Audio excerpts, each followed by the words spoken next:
I'll talk about the fact that I've got some time to kill, because some of you might find this entertaining. There's a young man from Namibia that came to the States because he wanted to ride with me and learn some stuff from me. And my operation isn't big enough to warrant having a hired man, but I did get him a job with a really, really good rank cow horse trainer named Daryl Market. And Daryl's just down the road from me. He's an old friend of mine. And so Tristan's working for him. But we're all trying to do our best to make his experience in America, to kind of do and see some of those things he wants to do. So he heard there was PBR in Reno, and he wanted to go to the PBR. So for his birthday, I told him as a birthday present, I'd buy him a ticket and give him a ride to Reno because he can't drive. So that's hour and a half drive or something like that. So in the meantime, here I am in Reno. It's 6 minutes after 7 now. I got him there an hour early. And so here I am in Reno for at least 2 hours sitting around. And so I'll just because it's funny to me, I hadn't eaten yet, so I drove around Reno just a little bit, just kind of right here on the main gut where all the casinos are, because I didn't want to get too far off track, because then I knew I'd never find the event center again, so I wanted to stay relatively close. But I drove up and down the strip a couple times. Of course, I couldn't find any place to park. I wanted to just slip into one of those casinos and just get something to eat. And I knew I wasn't going to find a place to park on Saturday night, but it was worth a shot. So I slipped around up and down there a little bit. Finally, out of the corner of my eye, off one of these side streets, I saw Jimmy John's sandwich shop, and I love Jimmy John's. But I also saw a 24-hour taco shop, and I'm pretty high on 24-hour taco shops. So I had a half a sandwich, and then I had a taco, and then I went to the bus stop, and I got on the bus and rode it for a while. Just rode around on the bus. You see and hear and experience some strange things on a bus.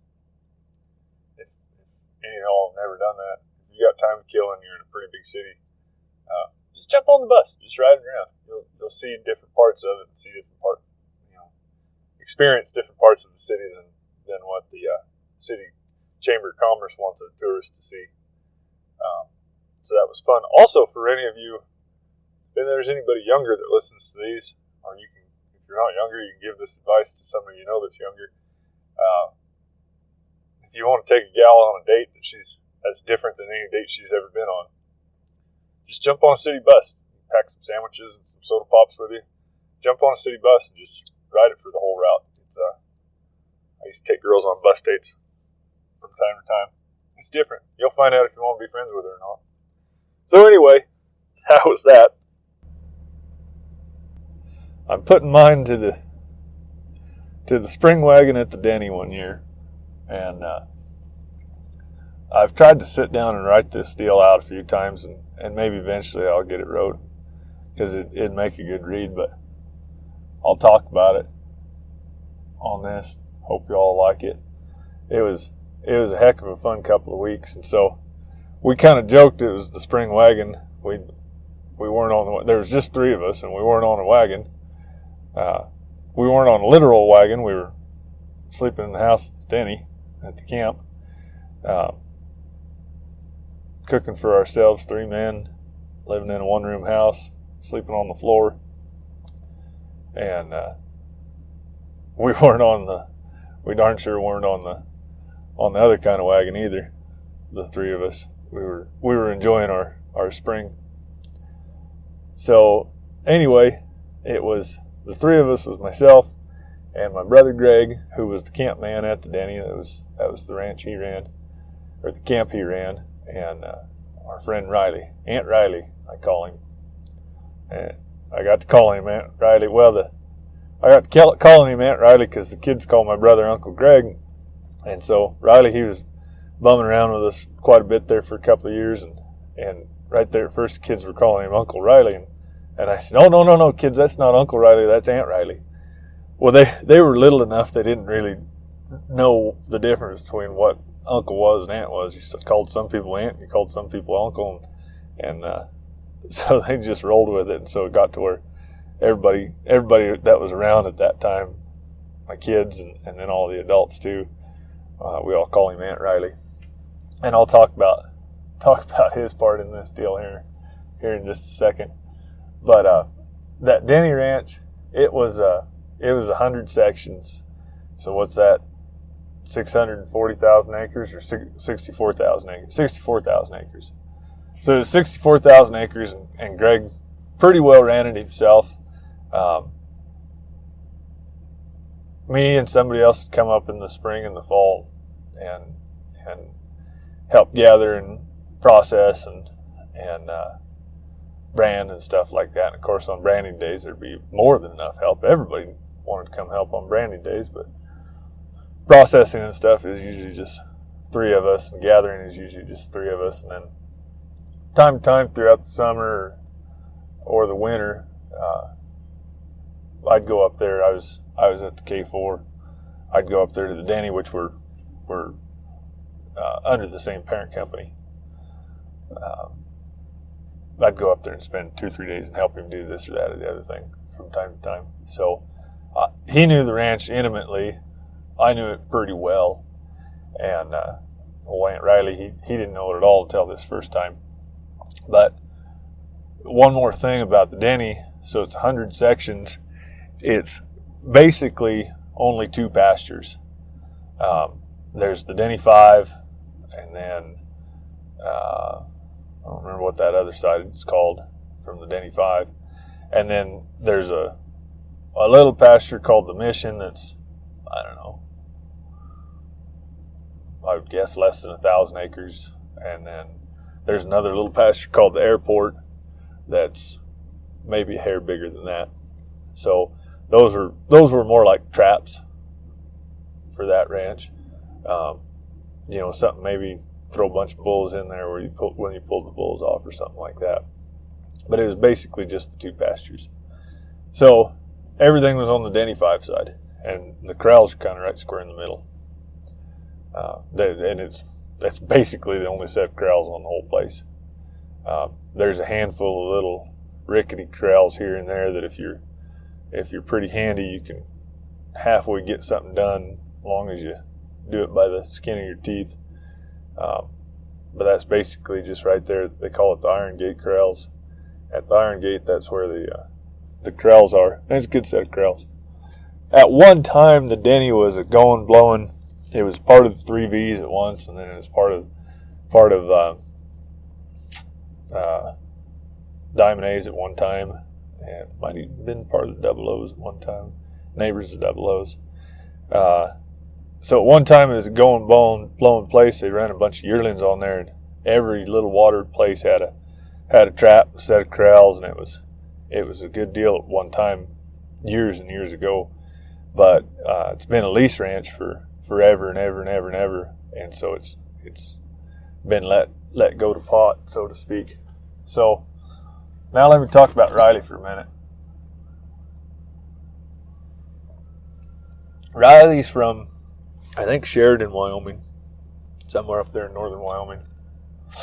And cowboy kid, he'd grown up kind of going to brandings and this and that. His dad had cowboyed at one point, but most of Riley's life, his dad had worked in the mines. And his mom's a school teacher, I believe. And Riley, he'd ridden broncs a little bit. Went to college riding broncs. And so the winter right before COVID hit, he took a job with a fence contractor in, gosh dang, I can never think of the name of that town. Down there in Arizona, we're at Wickenburg. He'd taken a job with a fence contractor in Wickenburg, and so Wickenburg's full of not necessarily super wealthy, but fairly well-to-do folks that come down there and spend the winter because it's nice winters, and they team rope. I mean, that's all there is to do in Wickenburg. It's just team rope. Everybody's got a roping arena. There's subdivisions there where there'll be 20 houses in a subdivision, and each one of them's got their own little roping arena. And shoot, you can go to 20 different ropings and never be far enough away from your house that you can't yell at somebody that's at the house, turn the lights off. And then there's 2 or 3 big main roping arenas. There's Rancho Rio, where they hold some huge team ropings over the years, but then they hold a roping every day all winter. And then there's the city arena, where they rope a lot too. So Riley'd hired on with a fence contractor there. Riley's a hell of a good welder. He'd hired on with a fence contractor there, and was going to build fence and weld all winter, make a bunch of money, and then go rodeoing all spring. Well, COVID hit, spring come along, wasn't any rodeos to go to, and so somehow or another, he ended up at the K4 with me. And I said, well, have you cowboyed at all? And he said, oh, yeah. And what I realized, but he didn't realize, is that, cowboying in a 1,000-acre pasture in Sheridan, Wyoming is a heck of a lot different than cowboying in a 100,000-acre pasture in northern Arizona. So he was in for a big shock. But he spent 2 years there with me, and he made a hell of a cowboy by the time he was done. And so anyway, he hadn't been around for very long. He and I are going to go up there and spend 2 weeks with Greg at the Denny. And so he'd never been around my brother Greg, and Greg's he's not crabby, but he comes off as really gruff and crabby. He's as much fun, and he's the happiest, laughingest guy you'll ever be around. But he comes off as really gruff and crabby, and then now that he's in his 40s, if a guy's a little bit younger, then Greg really plays the badger ass part quite well. So I kind of explained to Riley. I said, Greg can be a little crabby, but I said if things go wrong, he starts getting really happy. So if he's getting real crabby, just cause a wreck or have something go wrong. And he didn't believe me, but I showed him how it worked later on. So the very first day, and I got to rewind just a little bit here too. Another thing about Rye, he'd gotten DUI at some point, and so the way it worked was that sometime between 6 a.m. and 6 p.m. his phone would ring, or it would text, and they would give him this magic message that he had to say. Like one time I recall it was Purple Dragon. And so then from that time he had like 10 minutes or something like that to to put himself on the camera phone, video himself blowing on the breathalyzer and saying the magic word, and then showing the phone the breathalyzer, and then sending that to whatever court he was in trouble with.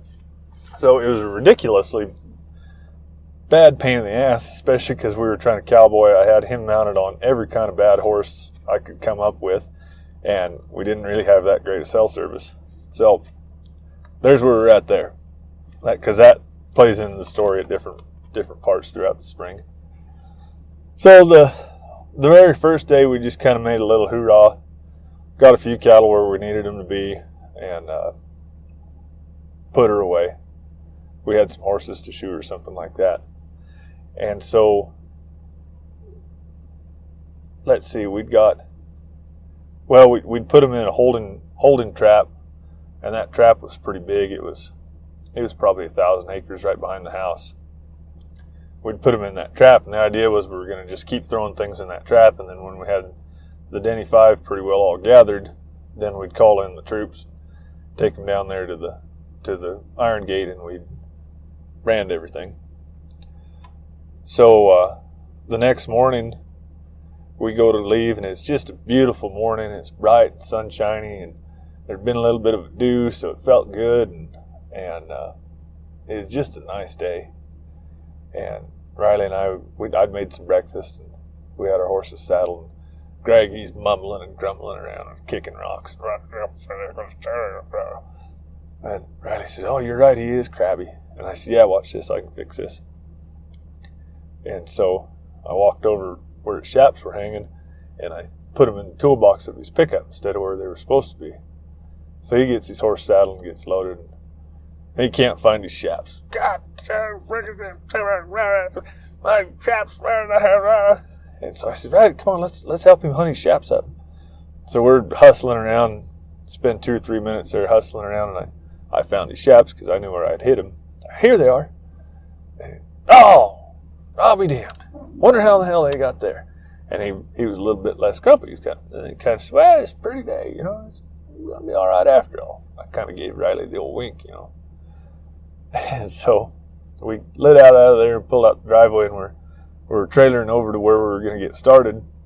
And right there we see that all the cows that we'd put in that trap that night, evidently some elk had run through the fence right there where the water was, knocked the fence down, and the cows that we'd gathered the day before were out. And so then Greg, he starts to get really happy. He gets excited because something's going wrong. Boy, he is tickled to death, and he's rubbing his hands together, and he's brightening up. So he comes up with this plan that we're just going to jump our horses out and trot to where we were going, Riley and I are, and kick the cows back in on our way, and then he'll get the fence fixed. And so we get to trotting out of there, and Riley goes, "You're right. As soon as those cows were out, boy, he just got real happy." I said, "Oh yeah." I said, It just gets better and better after something like that. I said, "Shoot this afternoon. Time we get back, he'll have a big lunch cooked. He'll just be tickled to death." So he and I get to where we're going, and I said, "We're just going to make a big jerk through this timber country here and just try to kick everything down, see if we can get something down on that flat." And, by 11 o'clock or so, it's going to be pretty warm. We're going to try to get everything kicked into that holding trap, and then we'll trot over and start in on lunch, and then we'll siesta and go for another jag this evening. Okay. And so I know he didn't know where in the hell he was.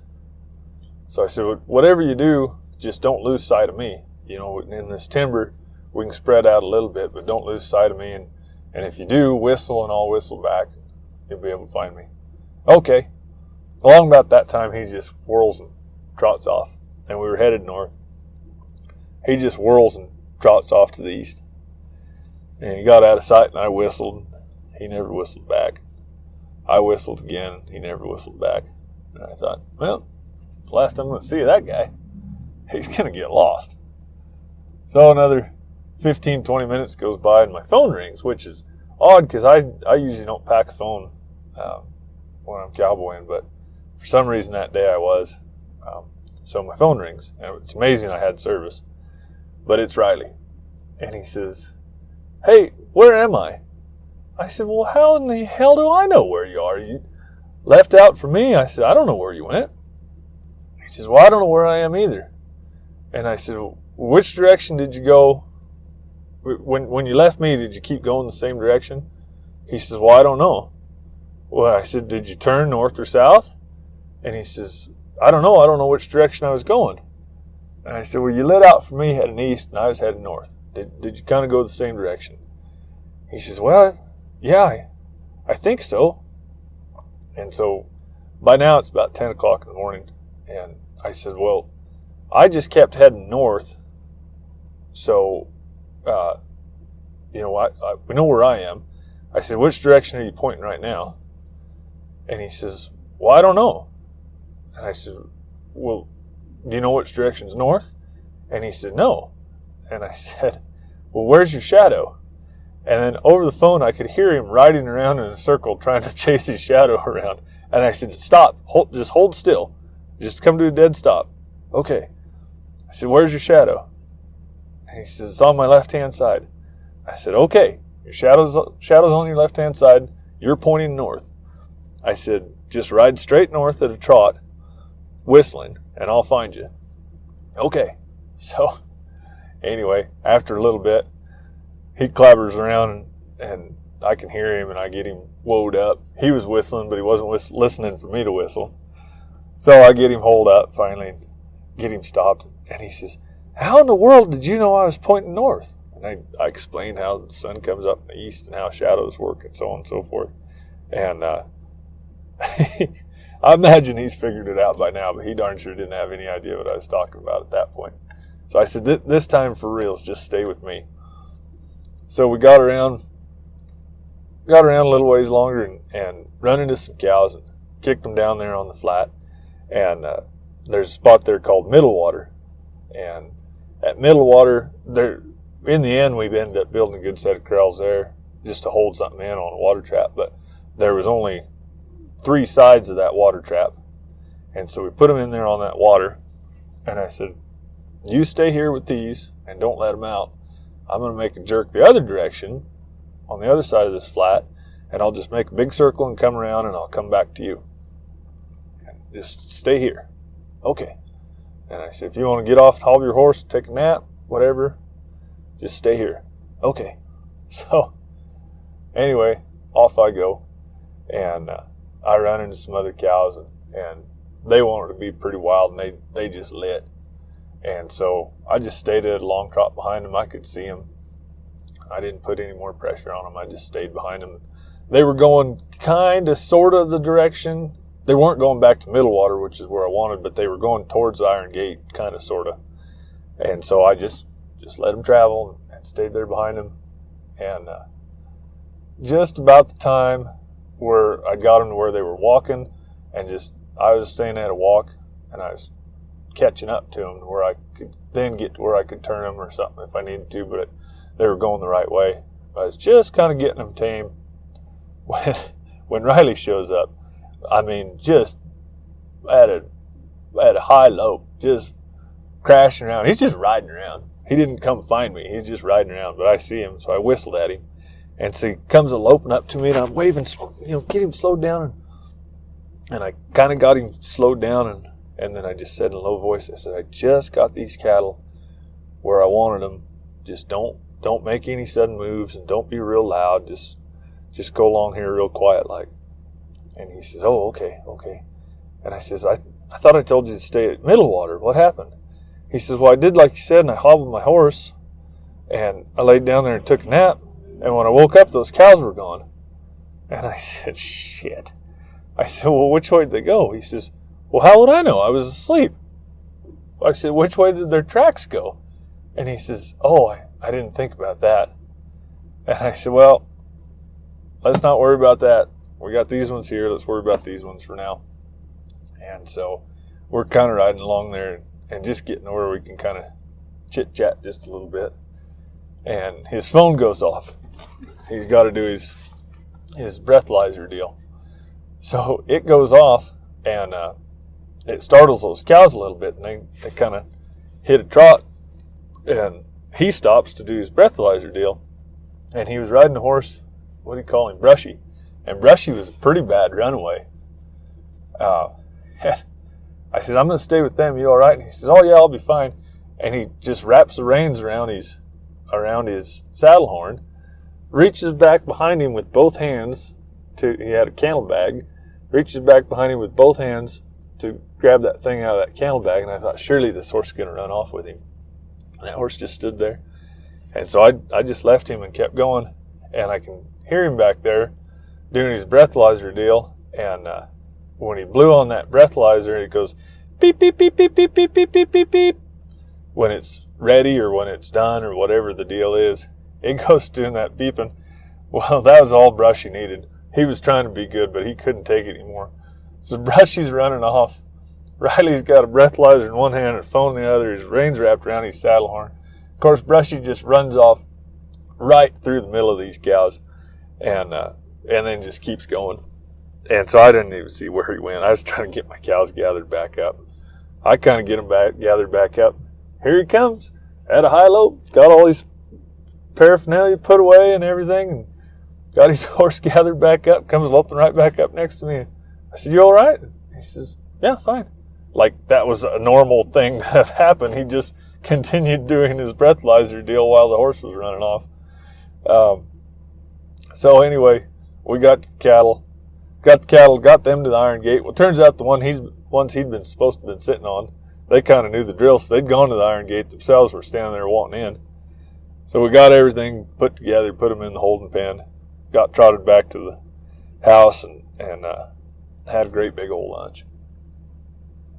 So now here's the second half of the pretty much the first day on the Denny wagon. It was hot after lunch, so we kind of laid up, took a nap, did whatever. And the idea was we were going to go make another jerk through that country in the evening when it started to cool down. So we kind of laid around, this and that. I think might even watched the movie or something. I don't know what we did. Played some cards or something. Well, I had a bottle of whiskey. And I thought, well, we each have a couple of snorts of this. And so we each had a couple of snorts. That was all well and good. Each had a couple of snorts more. Well, it's about time to go saddle our horses. We'd have been good if we'd have just saddled our horses and left, but we saddled our horses and had a couple more snorts and then decided we might just as well bring the bottle with us. Well, that sounds like a great idea. And I was riding a sure enough bronky mare. She was 4, didn't have a lot of riding on her, and she wasn't honest about it. You know, if you had a fair go at her, she wasn't going to try you, but if she thought she had an edge on you at all, she'd try you. So we're driving to that middle water again, and the plan was to get there, unload our horses, and then we'd just make a jerk through that same treed up country that Riley and I had been through before. I told him that we'd got some cattle out of there, but there was a lot of sign that there was some more. Looked like there were water in there, middle water. So we parked there, and of course we'd had a couple of snorts on the drive over, and then we kind of make sure everybody knows the plan again, have a couple of snorts more, step on our horses, and away we go. So we go to trotting up through that country and hit some cows, and Greg goes to spurring on his horse to get around him, and me being just a little off, and then the excitement of that mare, she decided she'd try me. So she broke in half right there. Just threw her head down, went to squall, and went to bucking. And I just hollered up, "I'm all right, go ahead." And so the two of them went up, got around those cows, I reckoned, got around those cows. They left. And we had her bronc riding, and then when she couldn't get me bucked off, she had me stampede. She stampeded around a little bit. And so we did all that, and finally she decided she'd be a citizen. By that time, I didn't really know where everybody had gone, but I just kind of went the direction I'd last seen them and went to trotting. Well, any of you that have ever overindulged in whiskey straight out of the bottle before realize that it maybe doesn't hit you that hard until you do something strenuous like have a bucking horse ride and then a stampede and kind of gets your blood going. And so along about the time I go to looking for those guys, I went from just kind of a low, slow high, just feeling happy to I was drunk. I was drunk. And I kind of rode around there a little bit. I couldn't even figure out where I thought they might have gone. And it was starting to get pretty close to evening, seemed like. I decided I was of no help whatsoever anyway. And so I trotted back to the trailer and loaded my horse in the trailer and just opened the door of the pickup, laid there in the front seat and went to sleep. Well, turns out those guys, they'd lost the first bunch of cows they'd got, but they got around another set of cows, kind of stampeded around a little bit, and we're getting to that middle water just as it was getting dark. Well, I was asleep, and they kind of had those cattle just about where they kind of put a handle on them. I was asleep. Well, I heard them coming, and so I tried to get up and get out of that pickup. Well, I come stumbling out of that pickup, and in the almost dark, I just scattered this set of cows right over the top of these poor guys. And that was the end of that. It was too dark to do anything about it by then. So I got scoldings all the way around, and we went back to camp. So that was the first day of the adventures on the Denny wagon that spring. And we ended up in the long run. We actually gathered more cattle off of that deal than there was supposed to be on it. I think by about 85 head that the guy that had been there before Greg was there had called death loss and this and that and the other thing. Had been missing for years. I think it was 85 head more than what was supposed to be on there. We got everything gathered, got everything branded, got everything put away, and had a heck of a good time. There's some other good war stories about our time on the Denny Wagon, but that's all I really can think of right off the top of my head. I will tell you another one, though. Kind of has to do with the Denny. It involves a bunch of those ranches around there. So some folks that we got to know when we were living in that area, is a horseshoer, and she works for a vet clinic, rides a few colts, raises kids, and we got to be pretty good friends with those people. And somehow or another, I don't remember exactly how it all came down, but they ended up with this dog, and evidently her name was Peaches. And I couldn't tell you exactly what kind of a dog she was, but she was an American-looking dog, and she was a happy little dog. But Peaches got to killing chickens, and so they decided they needed rid of her. And the question was what to do. And I said, well, shoot, I'll just haul her up to Denny. Got to go there in a couple of days anyway. I'll haul her up to the Denny and I'll give her to Greg. And they said, does Greg want a dog? And I said, no, not particularly, but he'll either put up with her or he won't. And what happens if he won't? I said, well, he won't. Oh. I said, but, kids won't know anything about it. So, and Greg is a really, really good hand with a border collie. He can make a really nice dog. If he's inclined to, and if he's not inclined to, he doesn't even bother. So, anyway, I didn't say anything to Greg about this dog. I just grabbed this dog, and we're going up there the next couple of days. So when we go up there, I throw her in the horse trailer, in the back of the horse trailer, and we get there to wherever we're all meeting, and there was a whole slew of us to do whatever it was we were going to do. And just first light, everybody's getting their finishing touches done and tightening their cinches. And Greg's walking through there and, good morning, so-and-so, good morning, so-and-so, good morning, just saying good morning to everybody. And never even really saw me. I was around the other side of the trailer. But, that's what it was. As soon as we got there, I'd unloaded that dog, jerked that dog out of our trailer, and tossed it into his trailer. And so I was over there next to his trailer, tightening my cinch. Good morning, good morning, good morning. And he comes around that trailer and sees that dog, and he doesn't say good morning or anything. He just says, F you, Brett. And of course, everybody else knew I'd brought the dog, so everybody went to laughing. And so I said, oh no, she's a good cow dog. I brought you this dog. And so he's playing along with the joke. And he says, well, what's her name? Well, her name was Peaches, but I thought those kids had said her name was Beachnut. So I said her name was Beachnut. And he says, oh, okay. And so we're all about to get on our horse. Well, he reckons as soon as he opens that trailer up, lets that dog loose, it'll just fly. It'll just light out, scared and everything. It'll just take off, and that'll be the end of him having to worry about that dog. Well, the joke was on him. We're all horseback. He opens that trailer. That dog comes out and mothers right up to his leg, and he pats it on the head and steps on his horse and takes off at a trot.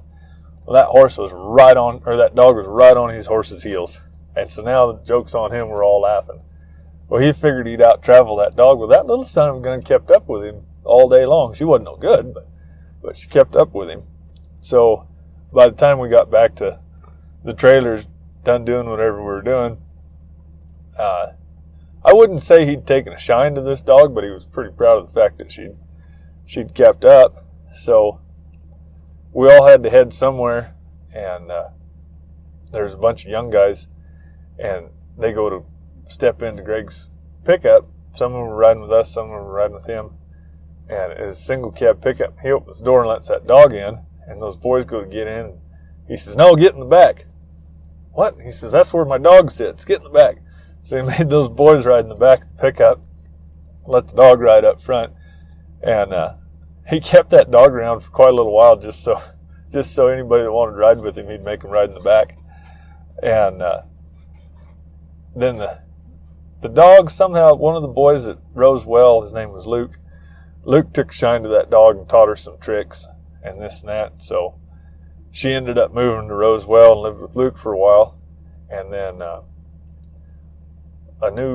Rosewell, pardon me, Pica. And then there was a new cook at Rosewell, and I guess maybe Luke had left. Guess he left and went to Montana and had left that dog. She was just the Pica dog, lived there at Pica, and that new cook at Rosewell somehow took a shine to her and packed her up there to Rosewell for a family dog, which is about all she was good at, was getting petted. And then last I heard, some of her other's dog had bred her, and so that's kind of how she makes her living now. She just lives there at Rosewell and makes puppies that aren't good for anything, but there's a pile of them up there. So that was the saga of Beachnut, who kept her name. Everybody calls her Beachnut. Her name was originally Peaches, but she was good for a joke. And bless her heart, she lived through it. There were some other funny things about that Denny ranch. I'd said that it was 100 sections. So whoever bought the ranch, well, I don't know the whole history of the ranch. It'd been there forever and ever and ever. I mean, the old original headquarters was an old stone house. It was cool, but it was wrecked and everything else. But sometime in the 40s, I guess, some fella from back east had bought it. And the Nelson, that was the other. There's the Denny 5 pasture and the Nelson. That doesn't have anything to do with this story. I just happen to remember. But this fella had bought it, and then he'd come back out west and spend a week, 2 or whatever, and enjoy his ranch, this and that and the other. And so when he died, his son inherited it. And his son, I don't recall now if he was a doctor or a lawyer or what he was, but he was back east, and he's in his, I believe they told me in his mid-60s or 70s even, and he'd never even actually he'd never actually been there to the Denny, not even as a little kid. And so that's when it started becoming a lease ranch, and he just let people lease it and didn't worry about it. So in the meantime, while it was being leased, and a lot of these big ranches have done this, and it's really a shame, not just for the sake of the ranch, but it's also a shame because it's pretty